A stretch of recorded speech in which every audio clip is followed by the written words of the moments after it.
بسم الله الرحمن الرحيم. الحمد لله نحمده ونستعينه ونستغفره ونؤمن به ونتوكل عليه ونعوذ بالله من شرور أنفسنا ومن سيئات أعمالنا. من يهده الله فلا مضل له ومن يضلله فلا هادي له.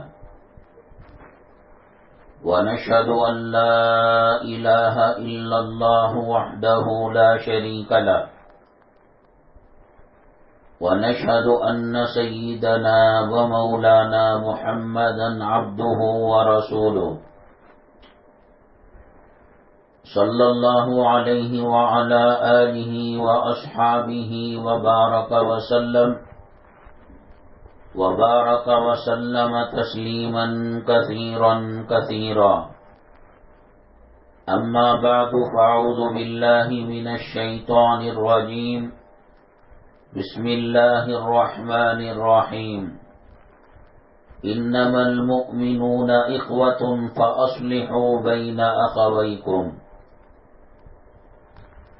قال النبي صلى الله عليه وسلم: ارحموا من في الأرض يرحمكم من في السماء، أو كما قال النبي عليه الصلاة والسلام. رب اشرح لي صدري ويسر لي أمري واحلل عقدة من لساني يفقهوا قولي. اللهم صل على سيدنا مولانا محمد في أول كلامنا. اللهم صل على سيدنا مولانا محمد في أوسط كلامنا. اللهم صل على سيدنا مولانا محمد في آخر كلامنا. معزز اسلامی خواتین، اللہ تعالیٰ کے بے شمار احسانات اور انعامات دنیا کی ہر مخلوق پر ہیں، بالخصوص انسانوں پر اللہ تبارک تعالیٰ کی بڑی مہربانیاں ہیں، اور ان میں سے بھی جو مومن ہیں، مسلمان ہیں، اللہ تعالیٰ نے بہت بڑی نعمتیں دی ہیں. کلمے کی نعمت دی ہے، ایمان کی نعمت دی ہے، اسلام کی نعمت دی ہے، حجر اسود کی نعمت دی ہے، کعبے کی نعمت دی ہے، رکن یمانی کی نعمت دی ہے، حتیم کی نعمت دی ہے، صفا مروہ کی نعمت دی ہے، مینا مزدلفہ کی نعمت دی ہے، عرفات کی نعمت دی ہے، کلام پاک کی 6666 آیتوں کی نعمت دی ہے. اور ان میں سب سے بڑی بات یہ ہے کہ ہمیں نبی کریم جناب محمد الرسول اللہ صلی اللہ علیہ وسلم کا غلام بنایا، امتی بنایا، اور اس کے بدلے میں اللہ تعالیٰ نے لاکھوں سنتوں سے ہمیں مالا مال کیا. اگر کوئی غیر اللہ کے کلام کو پڑھتا ہے، کوئی اجر کوئی ثواب نہیں ہے. خانہ کعبہ کا طواف کرتا ہے، کوئی اجر و ثواب نہیں ہے. صفا مروہ کے درمیان سعی کرتا ہے، کوئی ثواب نہیں ہے. ایام حج میں وقوف عرفہ کے دن قیام کرتا ہے، کوئی اس کو ثواب نہیں ہے. رمضان المبارک میں تراویح پڑھتا ہے، روزے رکھتا ہے، کوئی اجر و ثواب نہیں ہے. مسلمان ہونا شرط ہے اسلام کے ہر کام کے لیے، نماز کے لیے، روزے کے لیے، صدقے کے لیے، خیرات کے لیے، تلاوت کے لیے، طواف کے لیے.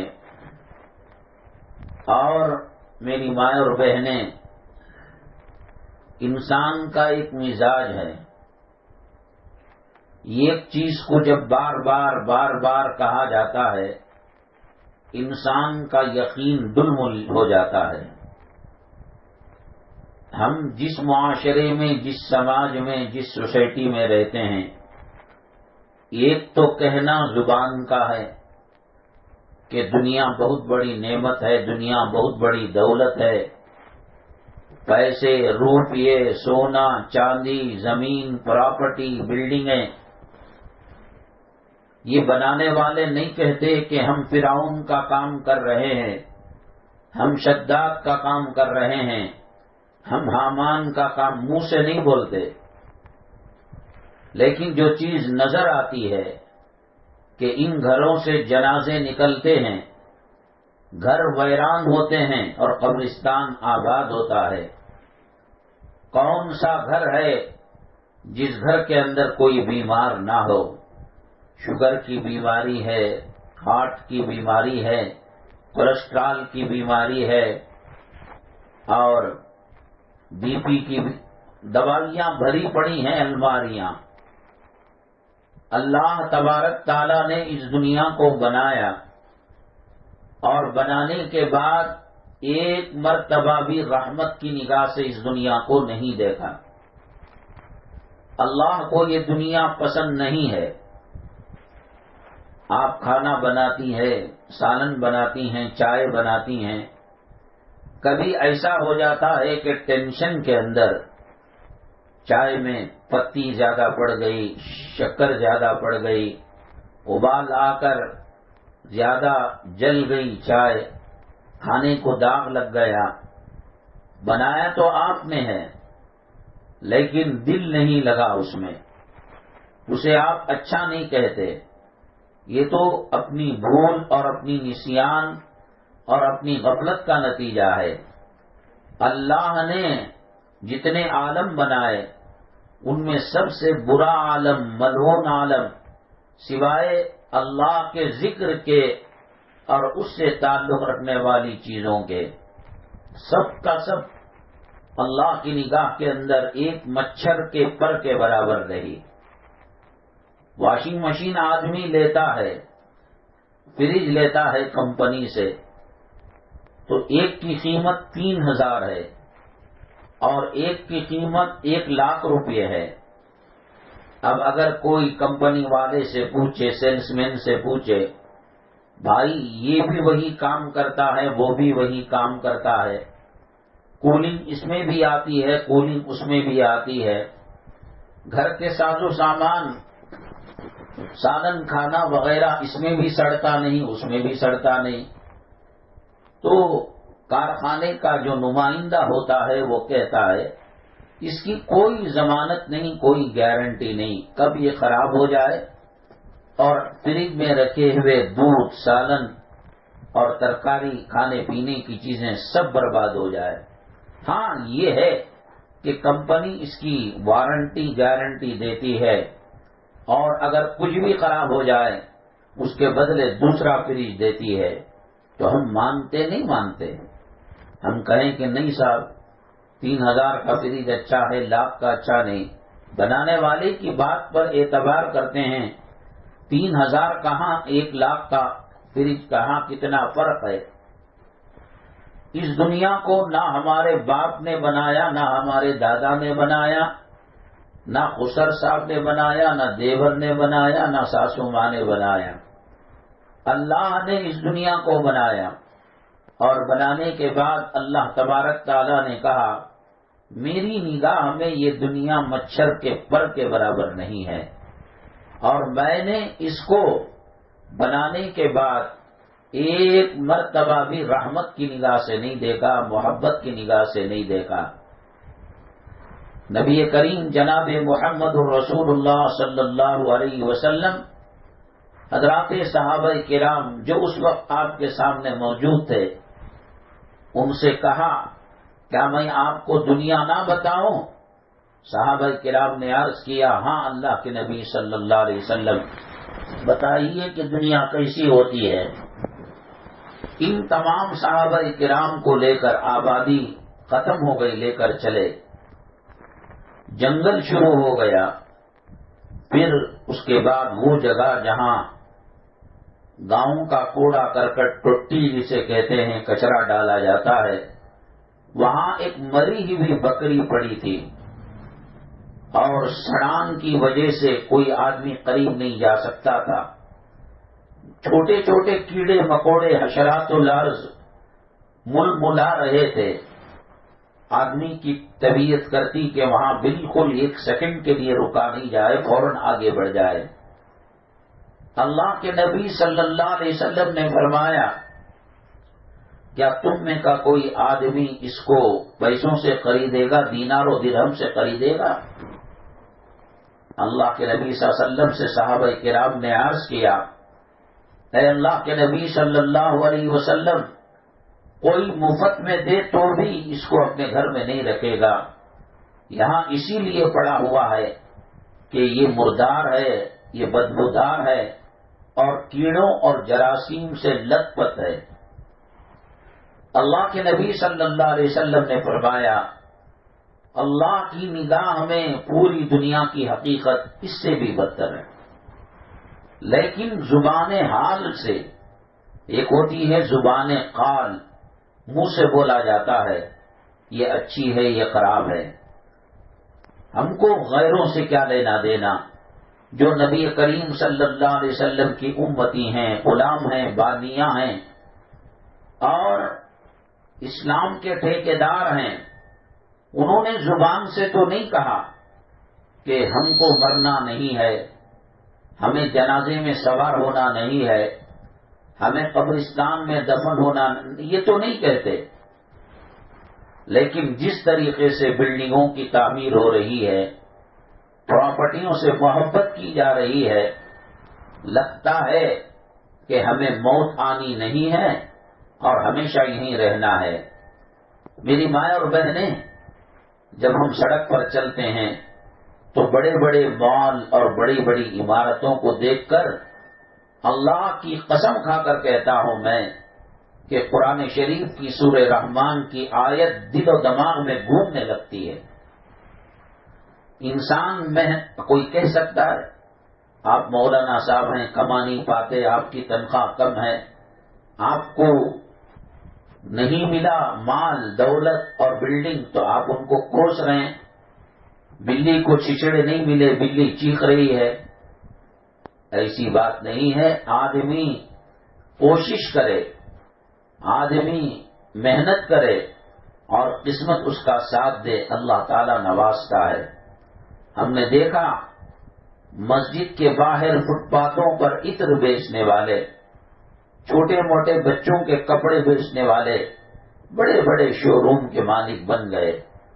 کتنے علماء ہیں جن کے پاس کروڑوں کی بلڈنگیں ہیں، جائیداد ہے، پراپرٹی ہے، کار ہے، بنگلہ ہے، کوٹھی ہے اور گھر والے اور گھر والی بیٹیوں کے گلے کے اندر قیمتی زیورات ہیں. جب ہم دیکھتے ہیں تو آیت سورہ رحمان کی کل من علیہا فان ویبقى وجہ ربک ذو الجلال والاکرام، ہر چیز کو فنا ہے. وہ جو دبئی کے اندر بڑی عمارت جو بنی ہے الخلیفہ، برج الخلیفہ، اسے دیکھنے کے لیے کئی ڈالر لگتے ہیں اور لاکھوں روپے میں ایک رات کا کرایہ روم کا ہوتا ہے. اس کو بھی گرنا ہے، زمین بوس ہونا ہے. اور مکہ مکرمہ کے اندر کلاک ٹاور، زمزم ٹاور، جس کو کسی بادشاہ نے بنا کر مسجد کے لیے وقف کیا تھا کہ اس کے اخراجات سے مسجد الحرام کے اخراجات کو برداشت کیا جائے، لائٹ ڈالنا ہے، اے سی ڈالنا ہے، مائک کا، تو اردی سے آنے والی آمدنی سے وہ اخراجات پورے کیے جاتے ہیں. کتنی عالی شان اور کتنی قیمتی بلڈنگ ہے. قرآن کہتا ہے اذا زلزلت الارض زلزالها واخرجت الارض اثقالها وقال الانسان ما لها. جب جھٹکا لگے نا قیامت کا، سب ٹوٹ پھوٹ جائے گا. یہ 10-20 کا مکان ہے، یہ 8-10 مالے کی بلڈنگ ہے، کوئی چیز نہیں رکے گی. ٹیپو نگر میسور روڈ کے پاس آپ نے واٹس ایپ وغیرہ میں خبریں دیکھی ہوں گی کہ وہاں کے کونسلر کے خاوند کا مرڈر ہو گیا، قتل ہو گیا۔ کروڑوں کی پراپرٹی تھی ان کی شہر کے بڑے بڑے جگہوں کے اندر، لیکن جب لادا گیا تو وہی مسجد کا جنازہ تھا۔ کوئی اسپیشل BMW گاڑی نہیں تھی، کوئی اسپیشل امپورٹ کیا ہوا کفن نہیں تھا، قبرستان کے اندر کوئی اسپیشل VIP کی زمین نہیں تھی۔ قبرستان امیر و فقیر کے لیے، حاکم و محکوم کے لیے، مرد و عورت کے لیے، بڑے چھوٹے کے لیے، سب کے لیے برابر ہے۔ دنیا میں جیتا ہے 4 روز کی زندگی، اور کہتے ہیں صاحب یہ سلم ایریے میں رہتے ہیں، یہ کارپوریشن ایریے میں رہتے ہیں، BDA ایریے میں رہتے ہیں، ان کا کچی پتیوں کا مکان ہے، ان کا شیٹوں کا مکان ہے، اور بچی کے لیے رشتہ ڈھونڈا جاتا ہے، نہ تقوی دیکھا جاتا ہے، نہ طہارت دیکھی جاتی ہے، نماز روزہ حلال حرام کچھ بھی نہیں۔ ارے صاحب وہ بڑے بلڈنگ والے ہیں، بڑی پراپرٹی والے ہیں، اتنا مال جمع کیا ہے کہ نسل در نسل قیامت تک بیٹھ کر یہ لوگ کھا سکتے ہیں۔ اللہ کے نبی صلی اللہ علیہ وسلم نے فرمایا، مال اور دولت کی بنیاد بنا کر کوئی نکاح کرتا ہے، شادی کرتا ہے، اللہ تبارک تعالیٰ اس کو فقیر بنا دیتے ہیں۔ کوئی حسن و جمال کو بنیاد بنا کر نکاح کرتا ہے، بہو گوری ہے اور خوبصورت ہے، دیکھنے میں ہیروئن لگتی ہے، دیکھنے میں بڑی خوبصورت لگتی ہے، اللہ تبارک تعالیٰ کوئی ایسی بیماری دے گا کہ جس کی وجہ سے اس کے حسن اور اس کے چاند کے اندر گرہن پڑ جائے گا۔ بس اس کی فکر ہوگی، یہ پیٹ کا درد کم ہو جائے، یہ سر کا درد کم ہو جائے، یہ خامین کا ستانا کم ہو جائے، یہ اولاد کا تانے مارنا اور نافرمانی کرنا ختم ہو جائے۔ حسن گیا بھاڑ میں، خوبصورتی گئی کہیں مٹی میں دفن ہو گئی۔ اور اگر اللہ کے نبی صلی اللہ علیہ وسلم نے فرمایا خوبصورتی کی بنیاد پر، مال کی بنیاد پر، حسب و نسب کی بنیاد پر نکاح کیا جاتا ہے۔ حسب و نسب کا مطلب، ارے بھائی ان کے خاندان میں پولیس کمشنر ہے، ان کے خاندان کے اندر MLA صاحب ہیں، ان کے خاندان کے اندر کونسلر صاحب ہیں، کوئی حیثیت نہیں۔ اللہ فرماتے ہیں، نبی کریم صلی اللہ علیہ وسلم فرماتے ہیں کہ اللہ تبارک تعالیٰ موت سے پہلے ان کو ذلیل کر دے گا۔ انہوں نے عزت غیر اللہ میں تلاش کی تھی، اللہ تبارک تعالیٰ ذلیل کر کے رکھ دے گا۔ اللہ کے نبی صلی اللہ علیہ وسلم نے فرمایا، دیکھنے میں کالی کلوٹی ہو، رنگ کم ہو، حسن کم ہو، خوبصورتی کم ہو، فاصبر بذات الدین، لیکن تہجد گزار ہے، نمازی ہے، روزے نہیں چھوڑتی، ادب اخلاق کے دائرے میں رہتی ہے، بے پردہ، کبھی گھر سے باہر کسی نے اس کو دیکھا نہیں، شادی خانوں میں نہیں جاتی کہ وہاں پر ویڈیو گرافی ہوتی ہے، پردے کو اتارنا پڑتا ہے، جن محفلوں میں گناہ ہوتا ہے، برتھ ڈے کی پارٹی ہے، اینیورسری کی پارٹی ہے، اور عیسائی اور غیر مسلموں کے طور طریقوں کی پارٹی ہے۔ اللہ کے نبی صلی اللہ علیہ وسلم نے فرمایا کہ اس سے کامیابی ملے گی، دل کو سکون ملے گا، دل کو راحت ملے گی۔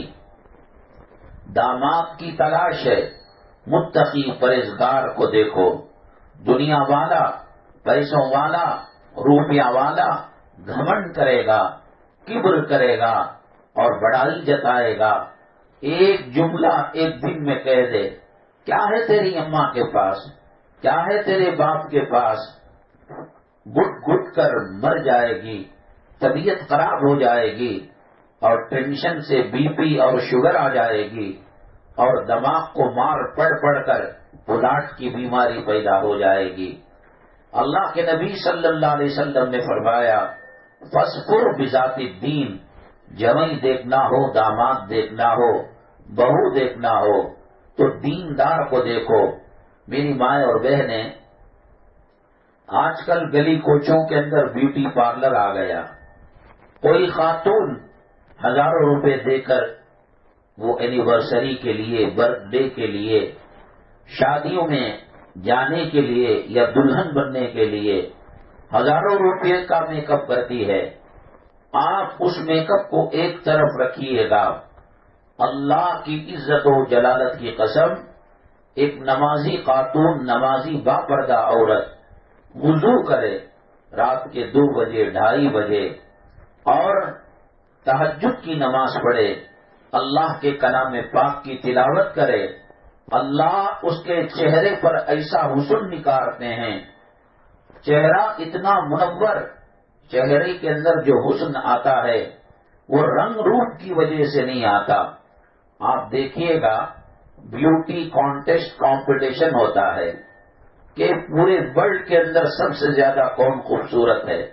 بسا اوقات افریقہ کی کالی لڑکیاں فرسٹ آ جاتی ہیں، بسا اوقات دبلی پتلی ہڈیاں کھڑی ہوئی ہیں، وہ کمپٹیشن جیت جاتی ہیں۔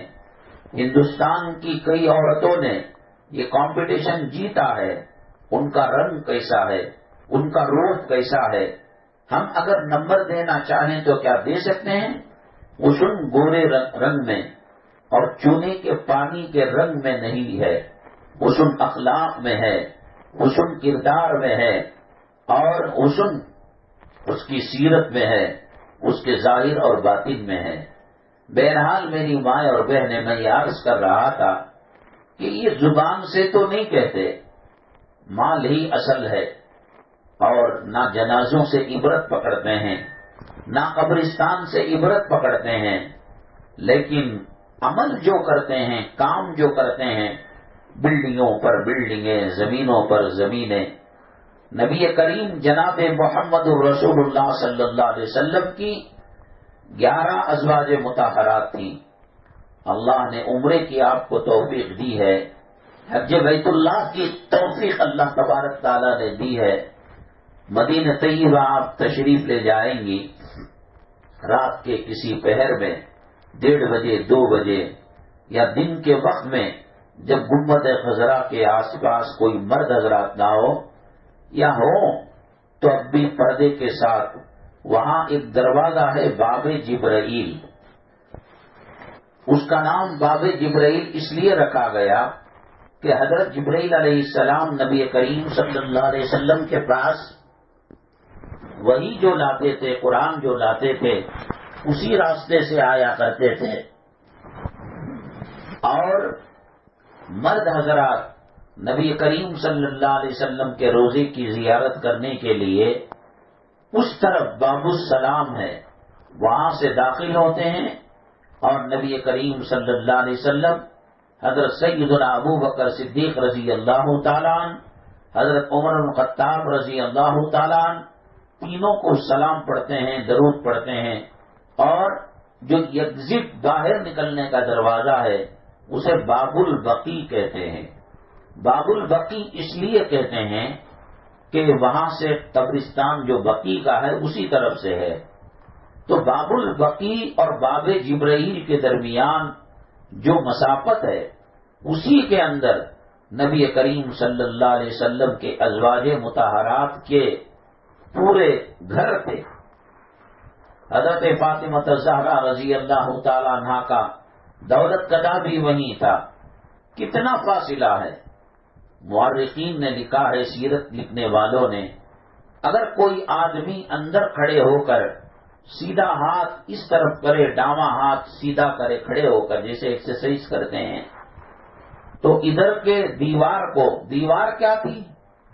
کھجور کا تنا لگا ہوا تھا، لکڑیاں بنی ہوئی تھیں، بعض جگہ کچی مٹی ڈال دی جاتی تھی یا بعض جگہ چادر کو باندھ دیا جاتا تھا، بعض جگہ درخت کے پتوں کو، بالخصوص کھجور کے جھاڑیوں کے پتوں کو لگا دیا جاتا تھا۔ ادھر ہاتھ کرو تو یہ دیوار لگ رہی ہے، ادھر ہاتھ کرو تو وہ دیوار لگ رہی ہے، ذرا سیدھا کھڑے ہو کر ایڑیوں کو اونچا کرو تو چھت لگ رہی ہے۔ اللہ کے نبی جناب محمد الرسول اللہ صلی اللہ علیہ وسلم اللہ سے دعا کریں، اللہ میری ہر بیوی کے لیے تاج محل جیسا ایک بنگلہ دے دے۔ کیا نبی ہاتھ اٹھائیں اللہ قبول نہیں کر سکتا؟ ہرگز نہیں۔ اللہ کے نبی صلی اللہ علیہ وسلم سادہ زندگی گزارنے کا حکم دیا ہے، اور سادہ زندگی گزار کر آپ نے امت کے لیے نمونہ چھوڑا ہے۔ کبھی کبھی 3 مہینوں تک گھر کے اندر چولہا نہیں جلا کرتا تھا۔ ایک کھجور کی گٹلی کو، بیج کو پانی میں ڈال کر بھگو کر وہ پانی سحری میں پیا جاتا تھا، افطاری میں پیا جاتا تھا۔ کیا اللہ تبارک تعالیٰ کے دربار میں نبی کریم صلی اللہ علیہ وسلم دعا کرے اللہ جنت کے میوے نہیں دے سکتا تھا؟ حضرت فاطمہ الزہرا رضی اللہ تعالی عنہا نبی کریم صلی اللہ علیہ وسلم کی نور نظر ہیں، لخت جگر ہیں، اور وہ سیدۃ نساء اہل الجنت فاطمہ، جنتی عورتوں کی سردار ہیں حضرت فاطمہ رضی اللہ تعالی عنہا۔ لیکن آپ نے ان کی اٹھان کیسے کی تھی، ان کی تربیت کیسے کی تھی؟ گھر کے اندر کوئی کھانے پینے کی چیز نہیں رہتی۔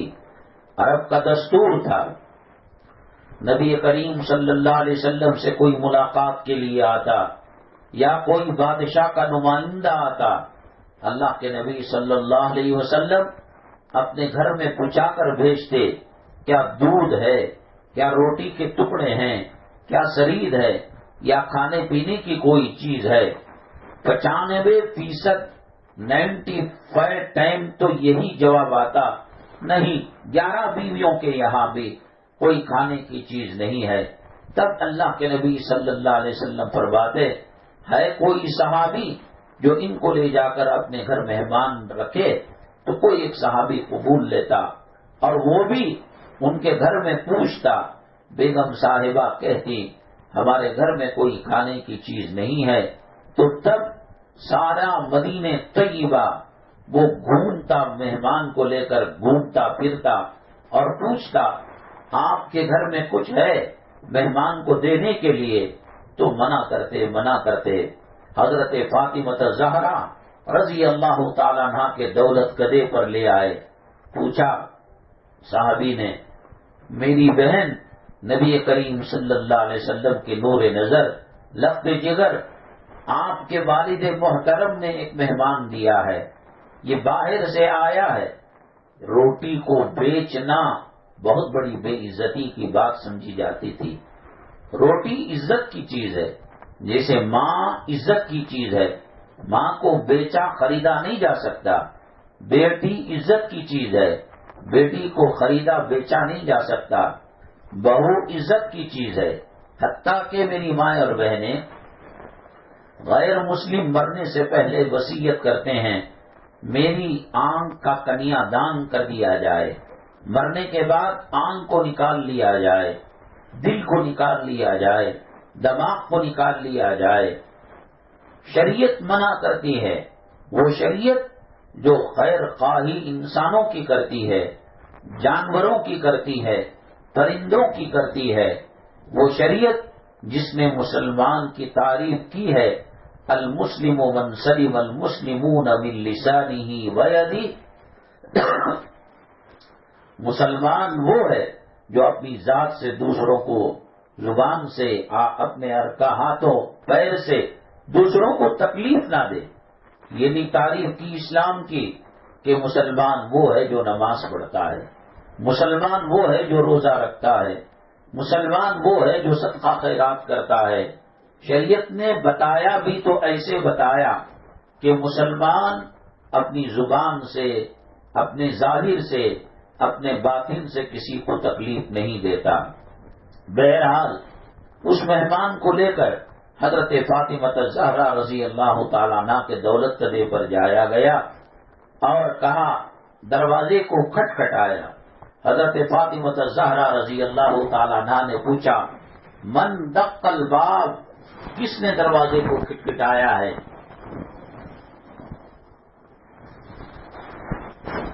حضرت فاطمہ زہرا رضی اللہ تعالیٰ عنہا کے سوال پر صحابی نے جواب دیا، یہ مہمان میرے ساتھ ہیں، یہ باہر سے آئے ہیں۔ ہرگز پہلے یہ نہیں ہوتا تھا، سونے کے لیے جگہ نہیں ہوتی تو وہ مسجد میں سو جایا کرتا تھا۔ یہ ہوٹلوں کا آنا، یہ چائے کا بکنا، یہ کھانے کا بکنا، یہ سالن کا بکنا ایک قسم کی توہین ہے اور انسانیت اور آدمی کے احترام کے اٹھ جانے کی دلیل ہے۔ آدمی بیماریوں کے لیے ہزاروں لاکھوں روپیہ لگا دیتا ہے۔ آپ جائیے کدوائی ہاسپٹل کے اندر، اللہ ہماری آپ کی اور تمام امت مسلمہ کی اور تمام لوگوں کی حفاظت فرمائے۔ وہاں کینسر کا علاج کیا جاتا ہے، ایک ایک انجیکشن بعض مرتبہ 60-70 ہزار روپے کا دیا جاتا ہے۔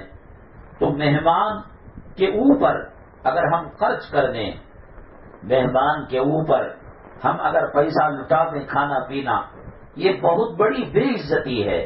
اب لوگوں نے فیشن بنا لیا ہے کہ ہفتے کے دن بیوی بچوں کو لے کر مارکیٹ جائیں گے، بڑی بڑی ہوٹلوں کے اندر کھانا پینا اور مسالہ پوری، یہ فلاں دھماکہ، یہ سعودی ٹائپ کا کھانا، یہ الفام، یہ اس لیے انسانیت کے خلاف ہے کہ انسان کے ذمے ہے، گاؤں والوں کے ذمے ہے کہ باہر کے مہمانوں کو کھانا دے کر بھیجے۔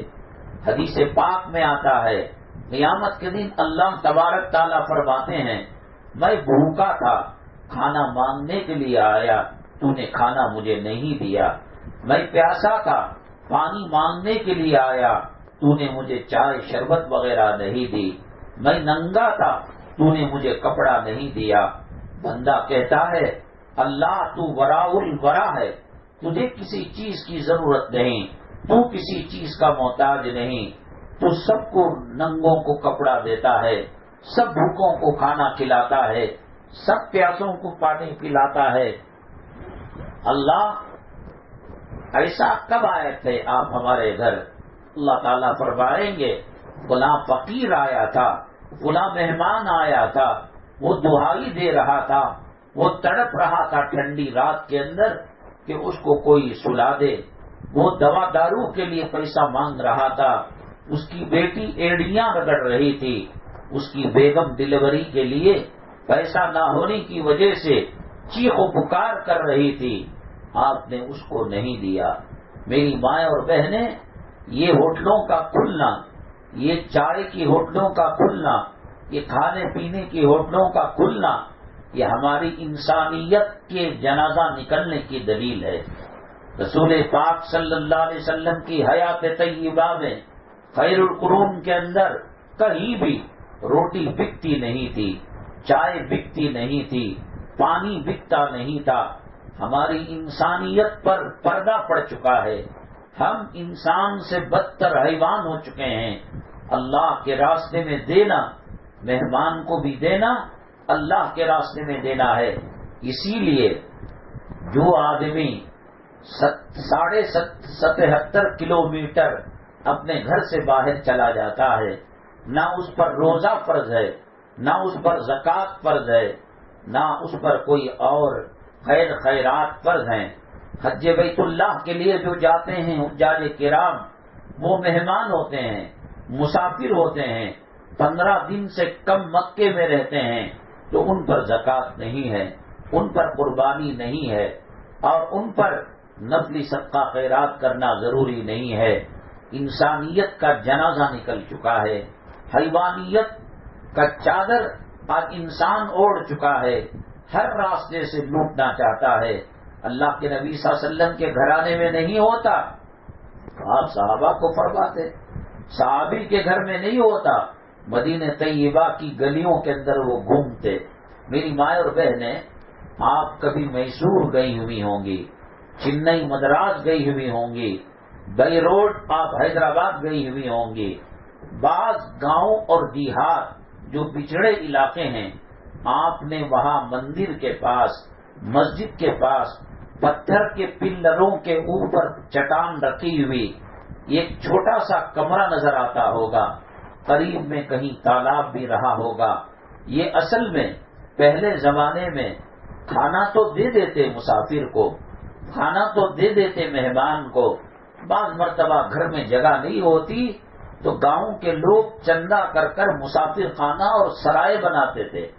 آپ جائیے سری رنگا پٹن حضرت ٹیپو سلطان شہید رحمت اللہ علیہ کے مزار مبارک کے پاس اس طرف ایک بہت بڑی عمارت ہے، محل نما خوبصورت.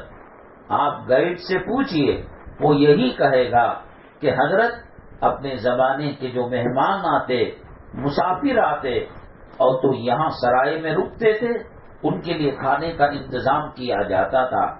ہندوستان کی سرزمین کے اندر وہ کون سی مندر ہے پرانی، چرچ ہے، گردوارہ ہے اور کسی بزرگ کا مزار ہے؟ حضرت نظام الدین اولیاء رحمت اللہ علیہ، حضرت صابر کلیری رحمت اللہ علیہ، حضرت خواجہ اجمیری رحمت اللہ علیہ. ایک مزار آپ بتائیے کہ مزار کا احاطہ تو ہو اور کھانے کا وہاں پر کوئی نظم نہ ہو. ہم پنجاب کا ایک علاقہ ہے براس، وہاں کہا جاتا ہے کہ 7 پیغمبروں کی مزاریں ہیں. واللہ عالم کون تحقیق کیا ہے، کون گہرائی میں گیا ہے. ایک عالم نے بھی کتاب لکھا ہے کہ براس کے اندر جو مزاریں ہیں وہ مزار اس زمانے کے پیغمبروں کی ہیں. اللہ کے حکم سے وہ پیغمبر یہاں پر آئے تھے اور لوگوں کو دین بتایا کرتے تھے، حق کا راستہ بتایا کرتے تھے. ہم لوگ وہاں گئے، پھر اس کے بعد وہاں سے اتر کر وہ ہائٹ پر ہے مزار مجدد الفسانی رحمت اللہ علیہ، جنہوں نے اکبر کے دین الہی کا صفایا کیا تھا. اکبر ایک متقی اور ایک پرہیزگار بادشاہ تھا. اس کے 2 چمچے تھے، ابو الفیض اور ایک اور نام کا. انہوں نے کہا اکبر کی چاپلوسی کرنا شروع کر دی. بھائی آپ کا مقام کیا ہے، آپ کا مرتبہ کیا ہے، اللہ نے آپ کو کتنی اونچی عزت دی ہے. یہ اذان کے اندر اللہ اکبر جو کہتے ہیں، جہاں پناہ آپ ہی کا تو نام لیتے ہیں، حالانکہ وہ اللہ کو بڑا کہتے ہیں. اس کا ترجمہ اکبر کا بڑا. ان لوگوں نے ابو الفضل اور فیضی اس کا نام ہے، 2 عالم تھے، اتنے ماہر تھے کہ ایک کتاب لکھی ہادی عالم، بغیر نقطے کی سیرت انہوں نے لکھی. لیکن گمراہی آتی ہے، تباہی آتی ہے، بربادی آتی ہے تو علماء سو ہی سے آتی ہے. علماء حقانی اس وقت سینہ صبر ہو کر باطل کا مقابلہ کرتے ہیں. اچھا تھا، خدا ترس تھا، متقی تھا، پرہیزگار تھا، لیکن یہ 2 علماء سو اس کو خراب کر دیے. کہنے لگے نماز میں اللہ اکبر جو کہا جاتا ہے وہ اکبر آپ ہی کا نام لیا جاتا ہے، اذان میں آپ کا نام لیا جاتا ہے. اب مذہب والے ہندوستان میں لڑ کر مر رہے ہیں. ہندو کہتا ہے کہ میں حق پر ہوں، مسلمان کہتا ہے کہ میں حق پر ہوں، عیسائی کہتا ہے کہ میں حق پر ہوں. جہاں پناہ ہم کیوں ایسا نہیں کر لیتے؟ ہر دھرم، ہر مذہب کی ایک ایک چیز جمع کر کر دین الہی ایک الگ مذہب کیوں نہیں بنا لیتے؟ چنانچہ دین الہی کے نام پر ایک الگ مذہب بنایا گیا. اس کے اندر آج جو لچھا ڈالا جاتا ہے شادی کے موقع پر، نہ حضرت فاطمہ رضی اللہ تعالی عنہا نے ڈالا، نہ نبی کریم صلی اللہ علیہ وسلم نے اپنی 11 ازواج مطہرات میں سے کسی بیوی کے گلے کے اندر لچھا ڈالا. یہ راجستھان کی جو کافر قومیں ہیں، غیر مسلم قومیں ہیں، ان کے اندر یہ عادت تھی. اکبر نے ہر دھرم، ہر مذہب کا کچھ حصہ لے کر ری مکس ایک مذہب بنایا، اور جب اس کے اندر داخل ہوتا کوئی تو اکبر بادشاہ کو رکوع کرتا، سجدہ کرتا، آداب بجا لاتا، اللہ اکبر کا نعرہ دیتا. ظاہر سی بات ہے اس مذہب کو گلے لگانا کافر ہونے کے مترادف ہے، مرتد ہونے کے مترادف ہے. کتے کو حلال کر دیا تھا اور گائے کو حرام کر دیا تھا، شراب کو جائز قرار دے دیا تھا، ایک مرد کے لیے ان گنت عورتوں سے نکاح کرنے کی اجازت اس نے دے دی تھی۔ حضرت مجدد الفسانی رحمت اللہ علیہ اس کی ٹکر میں کھڑے ہو گئے اور بتایا دنیا والوں کو، اے دنیا والوں، یہ باطل مذہب ہے، یہ جھوٹا مذہب ہے، یہ ریمکس مذہب ہے، قید خانے کے اندر ڈال دیا، آپ کو تکلیفیں دی، آپ کو اذیت پہنچائی، لیکن دعوت و تبلیغ کے کام سے ہٹے نہیں، جمے رہے، جس کی وجہ سے اکبر بادشاہ کا دین اس کی زندگی میں دفن ہو گیا اور اللہ تعالیٰ نے اسلام کو غالب کر دیا اور اسلام کی جیت ہو گئی۔ انہی کا مزار مبارک مجدد الفسانی رحمت اللہ علیہ کا وہیں پنجاب کے اندر براس کے قریب ہے۔ حضرت کو کلام پاک سے بہت محبت تھی۔ اکبر نے کہا کوئی مدرسہ پڑھائے گا، کوئی قرآن پڑھے گا سیکھے گا، اس کو سولی پر لٹکا دیا جائے گا۔ حضرت مجدد الفسانی رحمت اللہ علیہ قرآن کو انہوں نے باقی رکھنے کے لیے قبرستان کی ایک قبر کو دروازہ بنایا، انڈر گراؤنڈ مدرسہ بنایا۔ لوگ کہتے حضرت فاتحہ پڑھنے کے لیے آتے ہیں، کسی کو پتا نہیں۔ آدمی جب اللہ کے راستے میں محنت کرتا ہے اللہ تعالیٰ راستے کھول دیتے ہیں۔ والذین جاہدوا فینا لنہدینہم سبلنا، ہماری راہ کے اندر جو مجاہدہ کرتا ہے اللہ فرماتے ہیں کہ ہم راستے کھول دیتے ہیں۔ ایک قبر کو جو اس کے اندر کوئی مردہ نہیں تھا، آرٹیفیشل ڈپلیکیٹ قبر بنائی اور وہاں سے راستہ انڈر گراؤنڈ جایا کرتا تھا۔ اللہ کے کلام کو اگلی نسلوں تک پہنچانے کی ذمہ داری حضرت مجدد الفسانی رحمت اللہ علیہ نے ادا کی۔ اللہ تعالیٰ اور ذریعہ کر سکتا تھا، لیکن اس زمانے میں ظاہری سبب وہی بنے۔ اللہ نے ان کے قبر کی یہ کرامت رکھی ہے کہ کوئی حافظ قرآن جب کلام پاک بھول جاتا ہے، حضرت مجدد الفسانی رحمت اللہ علیہ کے مزار مبارک کے پاس کلام پاک کی تلاوت کرتا ہے، کلام پاک کے جتنے پارے پڑھتا ہے حضرت کی روحانی کرامت سے اس کو پکے ہو جاتے ہیں، وہ بھلاٹگی ختم ہو جاتی ہے۔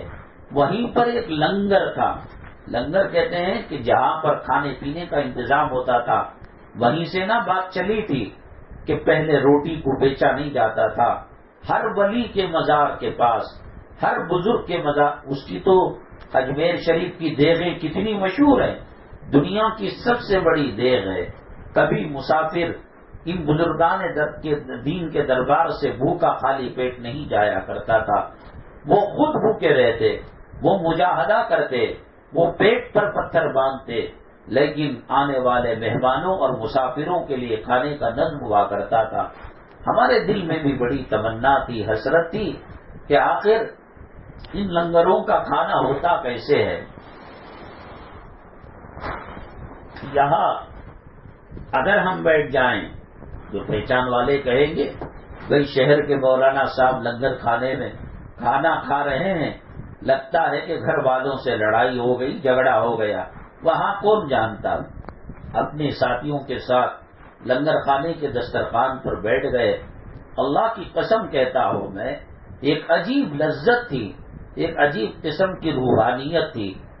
ہندوستان کے اندر جتنے بڑے مدارس ہیں، آپ دارالعلوم چلے جائیے گیسٹ ہاؤس مہمان خانہ ملے گا، آپ مظاہر علوم چلے جائیے وہاں پر گیسٹ ہاؤس مہمان خانہ ملے گا، آپ لکھنؤ چلے جائیے ندوۃ العلماء مہمان خانہ ملے گا، شاہی مراد آباد آپ چلے جائیے مہمان خانہ ملے گا، مولانا ارشد صاحب مدنی کی جمعیت علماء کے آفس چلے جائیے مہمان خانہ ملے گا، محمود مدنی صاحب کے جمعیت علماء کے آفس میں چلے جائیے مہمان خانہ ملے گا، جماعت اسلامی کے مرکزی دفتر دلی میں چلے جائیے۔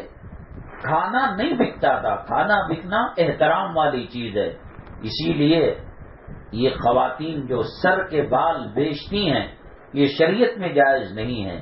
وَلَقَدْ كَرَّمْنَا بَنِي آدم، اللہ فرماتے ہیں ہم نے انسان کو شرافت والی چیز بنائی ہے، وہ بڑھتا ہے، فرشتوں سے آگے بڑھ جاتا ہے۔ اس لیے اگر کوئی آدمی خون دیتا ہے مریض کے لیے اور اس کے علاوہ اس کا کوئی چارہ کار نہیں رہتا، وہ مر جانے کا اندیشہ ہے، بیچنا ناجائز ہے۔ ضرورت پر خرید لے، بلڈ بینک سے الگ چیز ہے۔ انسان احترام کی چیز ہے، انسان قابل تکریم کی چیز ہے۔ ہر جگہ جیسے براس جہاں پیغمبروں کی مزاریں ہیں، وہاں ایک مدرسہ ہے مدرسۃ الانبیاء، ایک مسجد ہے مسجد الانبیاء، وہاں بھی لنگر خانہ ہے، وہاں بھی مہمان خانہ ہے۔ ایک مسلمان کی صفت تھی کھانا کھلانا، صدقہ کرنا، خیرات کرنا۔ میری ماں اور بہنیں حضرت فاطمہ الزہرا رضی اللہ تعالیٰ عنہ کے دولت قدے پر وہ صحابی پہنچ گئے، ان کے گھر میں بھی کچھ بھی نہیں تھا۔ پورے مدینہ طیبہ کے اندر بشمول نبی کریم صلی اللہ علیہ وسلم کی ذات گرامی کہیں کوئی ایک نوالا خانہ نہیں تھا۔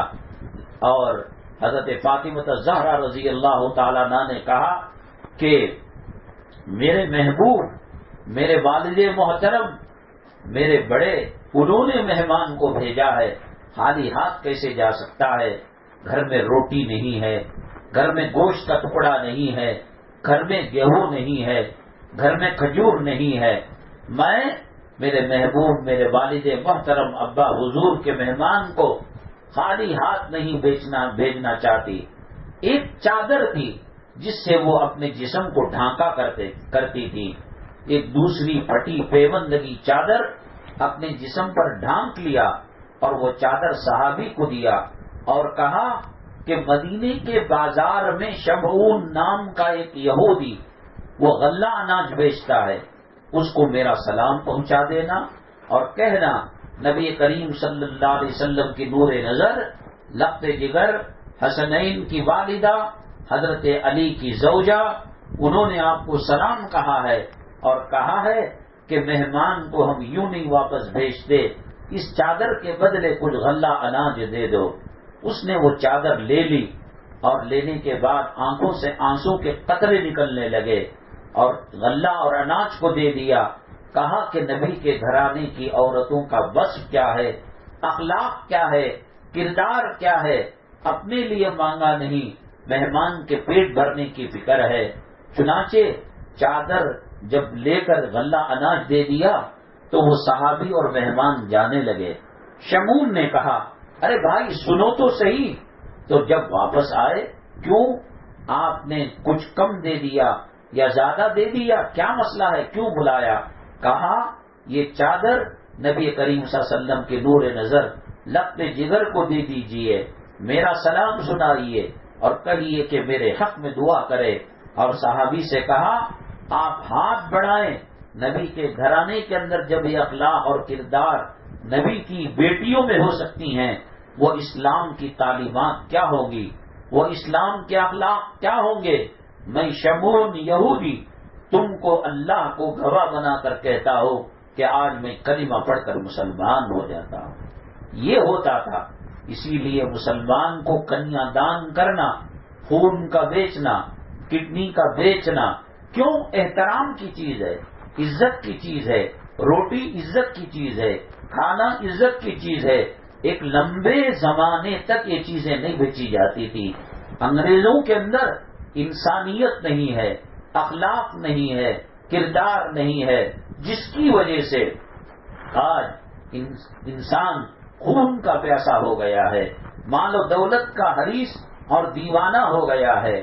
اللہ کے نبی صلی اللہ علیہ وسلم کے پاس ایک غریب مہمان آئے، کہا اے اللہ کے نبی صلی اللہ علیہ وسلم میری شادی نہیں ہوتی ہے۔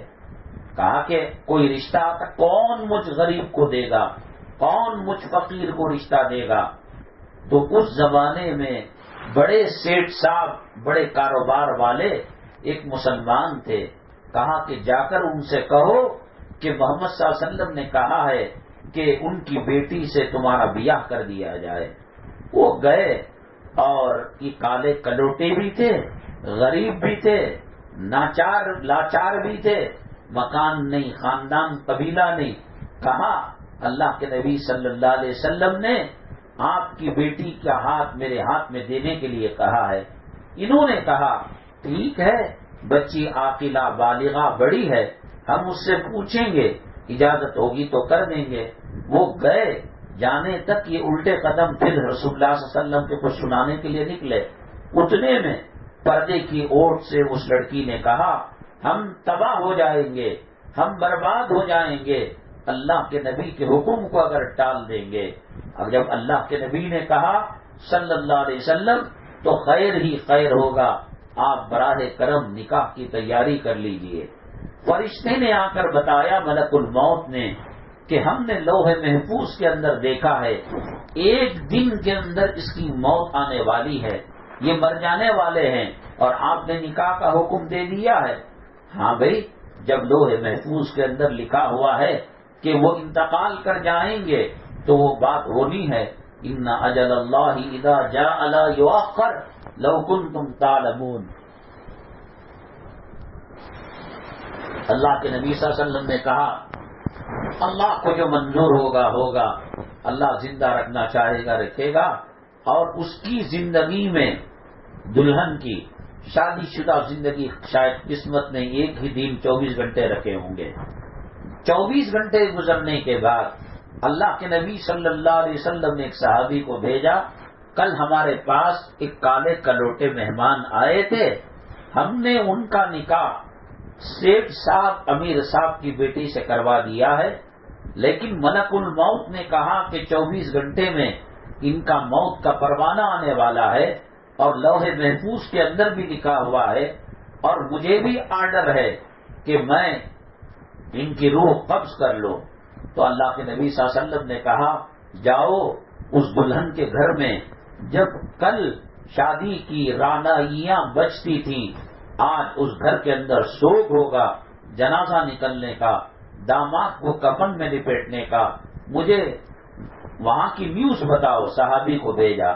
صحابی جب گھر سے گزرے تو یہ کالے کلوٹے جو صحابی تھے، مہمان تھے، دلہن سے کھل کھلا کر باتیں کر رہے تھے، زور زور سے مذاق کر رہے تھے نئی دلہن کی. صحابی نے آ کر بتایا اللہ کے نبی صلی اللہ علیہ وسلم کیا جنازہ نکلنا، کیا غسل میت کے لیے پانی کو گرم کرنا، کیا کفن کے اندر اس گھر کے داماد اور جمعی کو لپٹنا، وہاں تو عیش و عشرت ہیں، لطیفے جوک سنا رہے ہیں. اللہ کے نبی صلی اللہ علیہ وسلم کو بڑا تعجب ہوا. ملک الموت سے ملاقات ہوئی. بھائی تم نے تو کہا تھا کہ لوح محفوظ کے اندر لکھا ہے کہ 24 گھنٹے میں اس بندے کی روح قبض کر لو گے اور یہ مر جائے گا. لوح محفوظ بھی غلط نہیں ہو سکتا اور تم بھی خطا نہیں کر سکتے، ماجرا کیا ہے؟ ملک الموت نے نبی کریم صلی اللہ علیہ وسلم کو فرمایا اے میرے آقا صلی اللہ علیہ وسلم، میں جھوٹ نہیں کہتا، لوح محفوظ غلط نہیں ہو سکتا، اور میرے پاس جو آرڈر آیا ہے وہ غلط نہیں ہو سکتا، تو پھر کیوں وہ زندہ ہے؟ ایسا دنیا میں کہیں ہوا ہے کہ موت کا وقت آیا ہو اور ٹل گیا ہو؟ ملک الموت نے کہا نہیں، میں بھی اللہ سے پوچھوں گا، مجھے بھی معلوم نہیں اللہ نے مجھے روح قبض کرنے کے لیے کیوں بنا کیا. اللہ سے پوچھا. اللہ تعالیٰ نے کہا جاؤ انہی کے گھر والوں سے پوچھ لو. تو جب وہ گھر والوں کے پاس، دلہا کے پاس گئے، وہ صحابی کے پاس گئے، وہ صحابی کہنے لگے موت کے آثار یقیناً سکرات کی سختی مجھ پر طاری ہو گئی تھی، اور مجھے اور گھر والوں کو یقین ہو گیا تھا کہ عنقریب ہمارا جنازہ نکل جائے گا، لیکن ہم لوگ دسترخوان پر کھانے کے لیے بیٹھے تھے، کچھ روٹیاں اور کچھ سالن ساگ وغیرہ تھا. فقیر نے آواز لگائی بابا کئی دنوں کا بھوکا ہوں، میرے لیے کچھ روٹیاں دے دیجئے اور کھانا دے دیجئے. تو انہوں نے کہا، بیگم نے کہا آپ گھر کے پہلے دلہا ہیں اور پھر اب یہ دسترخوان کا کھانا ان کو جائے گا تو ہمارے پیٹ پر پتھر بنیں گے، اور اگر وہ دوسرے دروازے سے بھی لے سکتا ہے لیکن ہمارا دسترخوان کیسے بھرے گا؟ تو وہ صحابی نے کہا نہیں، اللہ والوں کے در سے مہمان خالی ہاتھ نہیں جاتا. سارا دسترخوان سمیٹ کر اس فقیر کو دے دیا اور جھولی کو بھر دیا، جاؤ خود بھی کھاؤ، تمہارے بچے اور گھر والے بھوکے ہیں ان کو روٹی کھلاؤ۔ وہ لے کر گئے، ملک الموت روح نکالنے کے لیے آئے، تو یہ جو انہوں نے صدقہ کیا، خیرات کیا، اللہ نے اس کو زبان دیا کہ صدقہ اور خیرات کرنے والے امن اور راحت کی زندگی گزارتے ہیں۔ 24 گھنٹے ہوئے ان کا نکاح ہوئے، اب اللہ کے فیصلے سے ان کی موت کو ٹلا دیا اللہ تعالیٰ نے۔ میری ماں اور بہنیں، یہ جو موجودہ حالات ہیں بڑے سنگین اور بڑے نازک ہیں، ان میں جہاں تقوی طہارت کی زندگی گزارنا ہے، صدقہ اتنی پاورفل چیز ہے کہ جس کی وجہ سے اللہ کا عذاب ٹل جاتا ہے۔ میں چند ہی منٹ کے اندر اپنی بات ختم کروں گا، اس سے پہلے آپ کو بتا دوں گا صدقہ کرنا، خیرات کرنا اللہ کے عذاب کو، آنے والی بلاؤں کو، آنے والی مصیبتوں کو کیسے ٹلاتا ہے۔ جب اللہ نے زمین بنائی تو زمین ہلنے لگی، حرکت کرنے لگی۔ زمین کی حرکت کو ختم کرنے کے لیے اللہ نے پہاڑوں کو میخ بنا کر زمین کے اندر گاڑ دیا تو زمین کی حرکت ختم ہو گئی۔ فرشتوں نے پوچھا، اللہ یہ پتھروں کے پہاڑ اتنے سخت ہیں کہ زمین کا زلزلہ اور زمین کا شیک ہونا ختم ہو گیا، کیا ان پتھروں سے بھاری بھی کوئی چیز ہے؟ اللہ نے کہا کہ لوہا ہے، لوہے کے ہتھوڑا یہ پتھر کو پھوڑ دیتا ہے، لوہے کی چکیاں، پاٹ ان پتھروں کو پیس کر آٹا بنا دیتی ہیں۔ تو پھر انہوں نے پوچھا، اے اللہ کیا لوہے سے زیادہ بھی طاقتور کوئی چیز ہے؟ کہا کہ آگ ہے، آگ کے اندر لوہا پگھل جاتا ہے۔ پھر پوچھا کہ آگ سے خطرناک بھی کوئی چیز ہے؟ اللہ نے کہا کہ پانی ہے، وہ آگ میں ڈالے تو آگ بجھ جاتا ہے۔ پھر فرشتوں نے کہا پانی سے سخت کوئی چیز ہے؟ اللہ نے کہا لاکھوں ٹن پانی کے بادل ہواؤں کے پھیروں سے پھر جاتے ہیں، ہوا مشرق میں جائے یہ بادل وہاں چلا جاتا ہے، ہوا مغرب میں جائے یہ پانی کا بادل وہاں چلا جاتا ہے، ہوا بہت سخت ہے۔ فرشتوں نے پوچھا کیا اس سے بھی سخت کوئی چیز ہے؟ اللہ نے فرمایا اس سے سب سے زیادہ سخت صدقہ ہے، خیرات ہے۔ صدقہ اور خیرات کائنات میں اللہ کی مخلوق میں سب سے زیادہ پاورفل چیز ہے۔ آپ کہیں سفر میں جائیں، آپ شادی کے لیے جائیں، بچہ ٹیوشن کے لیے جائے، بچہ اسکول کے لیے جائے، گھر میں صدقے کا باکس بنا کر ہنڈا ایک رکھیے گا، آپ کی حیثیت کے مطابق 1 روپیہ، 5 روپیہ، 10 روپیہ، جو استطاعت ہو، بچے کو عادت ڈالیے کہ گھر سے نکلتے وقت اس کے اندر وہ ڈال کر جائے۔ اور خامی باپ، بیٹا، بھائی کہیں سفر میں جا رہے ہیں، حسب استطاعت ہنڈا کے اندر پیسے ڈال کر جائے۔ ہمارے خاندان قبیلے میں ایک بچی کی حالت بڑی نازک ہو گئی تھی، فوراً یاد آیا کہ بھئی صدقہ ڈالا جائے، صدقہ ڈالا، یہاں طبیعت سدھر گئی۔ کائنات میں اللہ کی مخلوق میں سب سے پاورفل جو چیز ہے وہ صدقہ ہے، جس سے قبر کا عذاب ٹل جاتا ہے، موت کی سختی ٹل جاتی ہے، جہنم کا عذاب بجھ جاتا ہے۔ اس لیے صدقے کی عادت کرے، گھر میں خاوند کاروبار کے لیے جائے، عادت بنائے۔ اب کوئی بڑی رقم ڈالنے کی ضرورت نہیں، اپنی حیثیت کے مطابق۔ پھر مہینہ 1.5 مہینے کے بعد وہ ہنڈاون کھول کر اپنے خاندان کی کوئی غریب عورت، یتیم، بیوہ، مسکین، یا نہیں قریب میں مدرسہ چل رہا ہے، مہمانان رسول کلام پاک کو حفظ کر رہے ہیں، ان کے محتمم اور مدرس تک وہ پیسہ پہنچا دیجئے اور کہیے کہ ان پیسوں میں اگر شعبان کا روزہ ہے، اگر محرم کا روزہ ہے، اگر شب برات کا روزہ ہے، کہیے کہ افطاری سحری اس میں بنا لے، یا نہیں 1-2 وقت کھانا پکتا ہو تو پکا کر کھا لے۔ فتنے جو آ رہے ہیں ان سے بچنے کا ایک ہی طریقہ ہے کہ ہم صدقہ کریں، خیرات کریں اور دنیا کی محبت کو دلوں سے نکالیں۔ اور باتیں ہیں انشاءاللہ اگلے ہفتے عرض کی جائیں گی۔ اللہ تبارک تعالی ہمیں تقوی طہارت کی زندگی گزارنے کی توفیق نصیب فرمائے، آنے والے فتنوں سے اور موجودہ فتنوں سے ہماری اور امت مسلمہ کی حفاظت فرمائے۔ اللہ تبارک تعالیٰ جو بیمار ہیں انہیں صحت و شفا نصیب فرمائے۔ اللہ تبارک تعالیٰ وہ خواتین جو گھر کے نظام سسٹم کو آگے پیچھے کر کر قربانی دے کر دینی مجلس میں شریک ہوتی ہے، اللہ ان کی شرکت کو قبول فرما کر ان کے مسائل کو حل فرمائے اور گھر کو جنت کے نمونوں میں سے ایک نمونہ بنائے۔ اللہ ہماری ہر جائز خواہش کو پورا فرمائے، اور جس سے انجانے میں ایسی چیزیں مانگ رہے ہیں جو ہمیں نقصان کرتی ہے، اللہ ان سے حفاظت فرمائے۔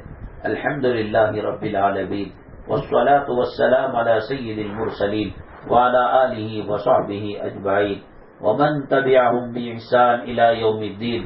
اللهم ارحم امت محمد صلی اللہ علیہ وسلم، اللهم فرج عن امت محمد صلی اللہ علیہ وسلم، اللهم اصلح امت محمد صلی اللہ علیہ وسلم۔ سبحان ربک رب العزت عما یصفون وسلام علی المرسلین والحمد للہ رب العالمین۔